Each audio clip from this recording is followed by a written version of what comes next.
तो दोस्तों, मैं ना आपको आज एक चीज़ दिखाता हूँ जो अभी बंदा काम कर रहा था, वहाँ से निकली है। तो ये देखें कितनी खूबसूरत है। ये हमारे इलाके में इसको सैंड फिश यानी कि रेत की मछली कहा जाता है। ये ज़िंदा है, ये मिट्टी में इसी तरह घुस जाती है। तो मैं आप लोगों को दिखाता हूँ ये चलती किस तरह है।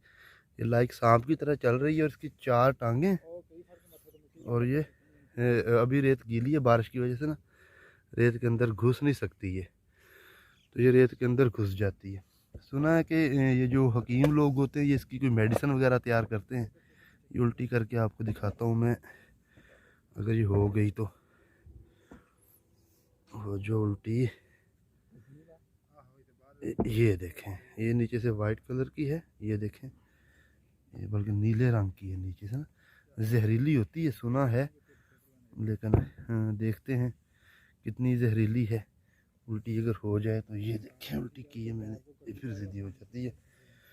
तो ये जो है ये थल में, रेत में अक्सर पाई जाती है।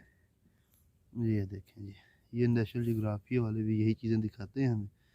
तो आज मैंने आपको यहाँ दिखा दी है, अपने पाकिस्तान में भी, कि ये चीज़ मौजूद होती है। ठीक है, ये देखें।